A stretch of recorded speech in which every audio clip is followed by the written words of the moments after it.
Hi guys, and welcome back to another .trace video, and today we're going to be talking about Mario Rabbids Kingdom Battle. I recently purchased this for £18 and I was eager to try it out, so this is my first impressions. So my initial impressions were the second of playing this game was, this is more a Ubisoft game than it is a Nintendo game. Of course you have Mario and the inclusion of Rabbids, but at the very same time, I would say this is a Mario game first and a Rabbids game second, which of course it should be. But the idea of having the Rabbids into it, personally for me, I couldn't really care less. Actually, the Rabbids and Mario kind of worked. I actually rather enjoyed it. Usually these kind of games aren't my style, but the inclusion of Ubisoft's comedy, such as Beepo getting absolutely bopped here, I thought was really good, and the writing is actually really great. So once Mario gets his hands on some weapons, and so does Rabbid Luigi and Rabbid Peach, it's time to actually start taking a deeper look into the combat. Turn-based games are not my forte, by no means, but there's something rather adorable and something easy to pick up and play with Mario Rabbids. It's pretty simple and there's nothing really going to be pulling your hair out over. Each of the individual characters has different weapons. More or less it's always the same sort of stuff. It's a blaster or some sort of weapon.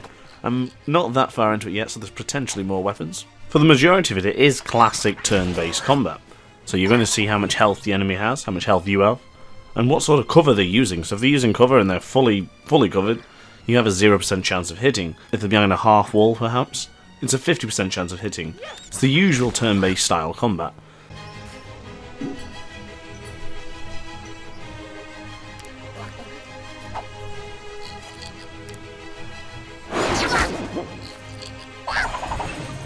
But at the end of each battle there's some sort of progress stage where you can be awarded for doing the least amount of turns or the most amount of damages in a certain amount of time.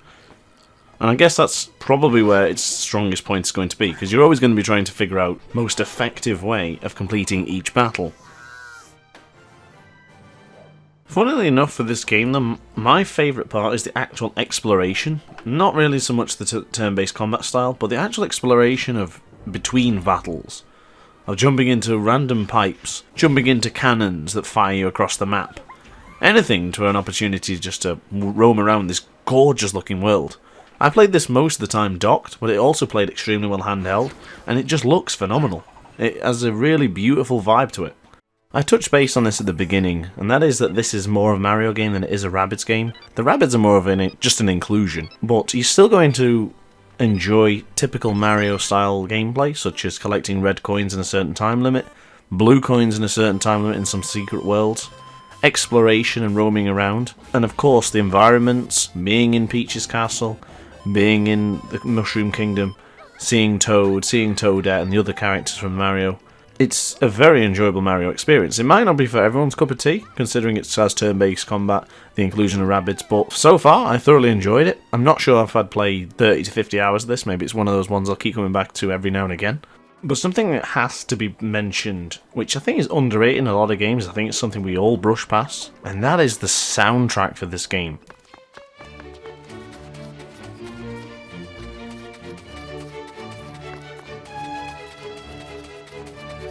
I understand the music's by a man called Grant Kirkhope, and the music is phenomenal.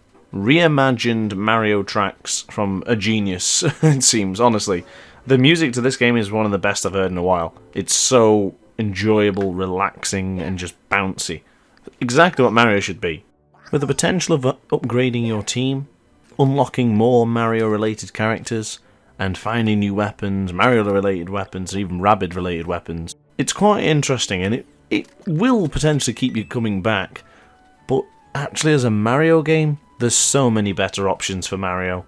I've been reviewing this quite late on, but considering there's Mario 3D All-Stars, Super Mario Bros. U, and there's just a plethora of Mario games that are way better than this one.